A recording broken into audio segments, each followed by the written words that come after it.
It's a practical question. It is coming from FF. So financial management, only one type of question. I think your mind should be very alert, which is if they give you questions with certain figures and if they want a very specific answer from you. Okay, so look at a question like this. A company's management is reviewing the annual billing for general liability insurance. The provider has offered the company two options for payments. The first option is to pay the entire premium in full at the time of commitment. The second option is to make a down payment of 30% of the premium at the time of commitment and then to pay the balance. 1 second, guys. Oh, acha, Aditi, 1 second. Sorry, yeah. Aditi, can you just let me finish this? I'll show you the answer for the other one. Acha, theek hai, chalo, let me show that to you first. Which was the question? This one. Look at the answer, okay? It says that the past quarter's variance, this is a fact. What am I going to say? This is the first thing. Then they've written the keywords like unfavorable direct variance can result from actual price paid, which is greater. They've explained the variance. Then it may be that the market price of variance increased. It may also be that I'm having more expensive. So I'm talking about the quality. I'm probably using a better quality product. Then I've explained what is a direct labor variance. I've spoken about improved efficiencies. But this is what Anirban said, right? It may also be possible that it's linked to it, or probably I'm using a better quality equipment. But please be wary. This is what I want to be important. It should not be that I've increased my efficiency at the cost of quality. So based on all of this information, take a stand. I recommend that the purchasing department focuses on the supply chain management, seek out more competitive vendors so that we can have a stable pricing. Ensure that your standards are set properly. Finally, ensure that you have a direct labor which is strongly supporting. So if you are doing something to improve the skill of your labor force, it's working, go on and do that. But at the same time, please ensure that quality is also taken care of. The closing line, then close thing. Is it clear? Okay, now this is the question that I was referring to. So here I have a insurance policy to take for the company for general liability, and I have been given two options: straight away pay for it or pay a down payment of 30 and then pay the balance in installments for a year. And when you pay in down payment plus installment, you have additional 2% surcharge on the entire premium, which is 70% of the premium. As a financial analyst, you've been asked by management to evaluate these options and, very importantly, evaluate it, analyzing the effects each plan have on working capital and on net income. Okay, so before you start answering questions like this in your working paper, right, in your rough paper, I want you to draw something like this. This is option 1, this is option 2. What is the question specifically asking you? What is the impact on working capital and net income? Is this clear? Working capital and net income. What is this issue about? This is about prepaid insurance. So the first option is very clear. I will get prepaid insurance and I will put to cash straight away. And then in all the subsequent months, I will debit insurance and I will credit prepaid insurance. Is this clear? So the first option is very clear. I do prepaid to cash, and then for all the subsequent months, I'm going to write the expense to insurance and I'm going to credit the asset which is prepaid. So when you want to answer me, I want the answer in 2 stages. I wanted what is the initial impact on working capital and net income, and what is the subsequent impact on working capital and net income. Is this clear? When I'm making the down payment, what is the issue? When I'm doing the installment payment, what is the issue? Compare it with the 100% payment in prepaid insurance, but stick to working capital and net income. Okay. So tell me, for the first time, when I'm making option 1, at the time when I'm making the payment, is there any change in working capital? Yes, no. Is there any change in working capital when I am making 100% down payment right away? Yes, no. Gaurav, explain. Why is it no? Quick, quick, quick. Gaurav, explain. Why is it no? One asset goes up, another asset comes down, no change. For the initial payment, even in option 2, there will be no change. But subsequently, what will happen, guys? What will be the impact on working capital? What will be the impact on net income? Hey, don't tell me cash going up, prepaid coming. You tell me exactly what is the impact on working capital. And so for the initial payment, no change in option 1. Very clear. Subsequently, when I'm passing the entry insurance expense account debit to prepaid, what is the impact on net income? That's number 1. What is the impact on working capital? That is number 2. Yes? What is the impact on net income?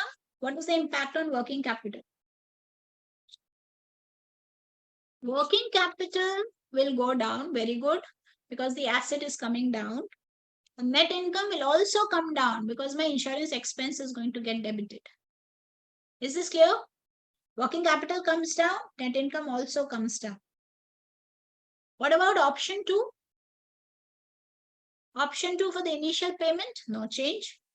Subsequently, working capital will come down, net income will come down, but there is another entry. What is the third entry in option 2? Can you tell me? What is that entry? What is that entry? What is the third entry? Now, what is that entry, Sharad?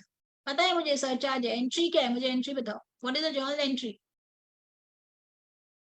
yes guys what is the journal entry for the surcharge nobody think what is the journal entry for the surcharge of this 2% what will I debit what will I credit yes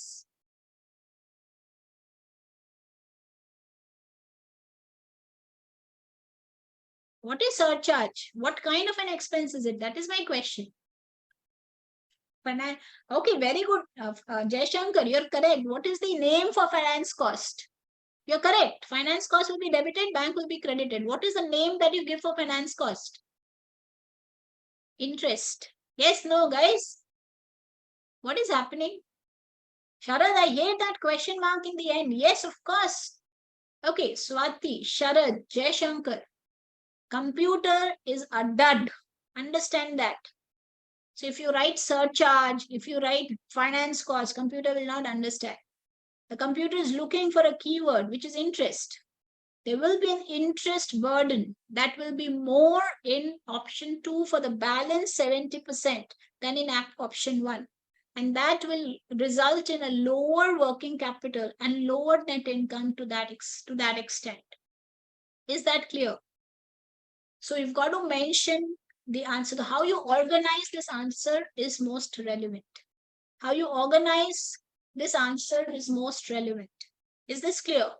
You've got to break it down into initial, later. You've got to break it down into working capital. So always stick. It's only working capital, net income. Don't leave that. And then try and mention it for different stages. Don't forget the closing line. Okay. So if you look at the answer, it's a big verbose answer. I don't think you're going to write so much. But motamoti, this is the thing. Intro is not much. You want to first start about the first option. You're going to mention what is it going to happen, no effect, the conclusion, no effect on working capital. And then for the next 12 months, what will happen? The working capital will go down and the net income will come down. Then you go for a second option. Again, you will talk about the first down payment and the 70% thing. And then you're going to reach a conclusion comparing the two options and then the closing line.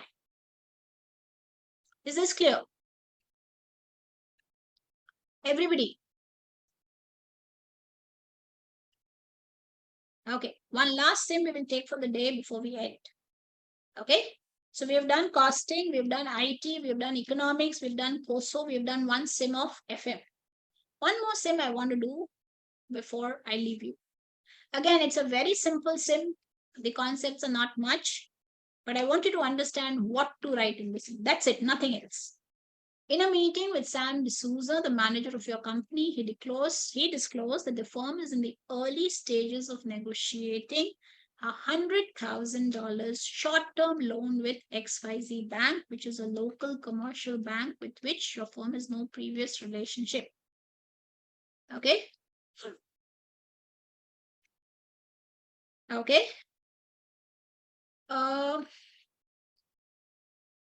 The loan would be used to temporarily increase inventory to meet higher seasonal demand.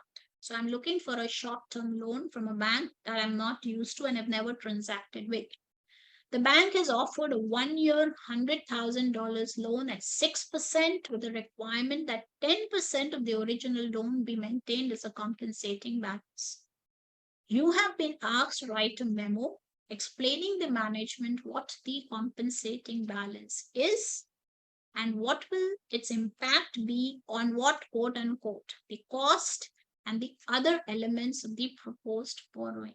There are only two things that you have to mention here. Can you just tell me what are the two things? Tell me what are the two things? Two things that this entire question is centered around. What are the two things?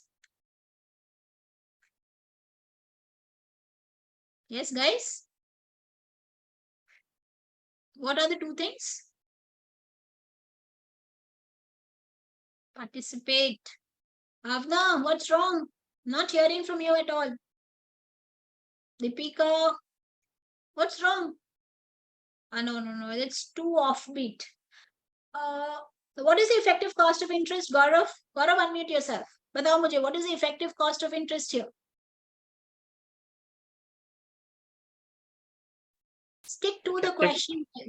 How much is it? Calculate. You have to show the calculation in the sum. What is it? 6,000 divided by 90,000. Very good. So it will come to somewhere around 6.67%. Right. Okay. Very good. So what are you going to mention in the answer? Two things. First is it increases your effective cost of borrowing. So the key word here is effective cost of borrowing. What is the other thing? Can you think?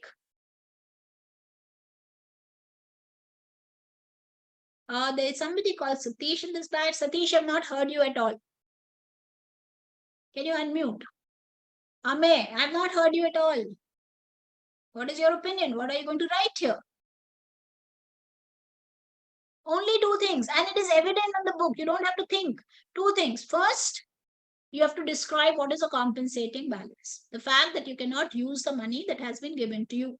So you have to say that even though the loan is for $100,000, you will not be able to use full amount. You will be able to use only $90,000 worth of loan. Second, you've got to mention that it will increase your effective cost of borrowing. So it is not going to be 6% for you. It is going to go up to 6.67%. Only two things and you're sorted.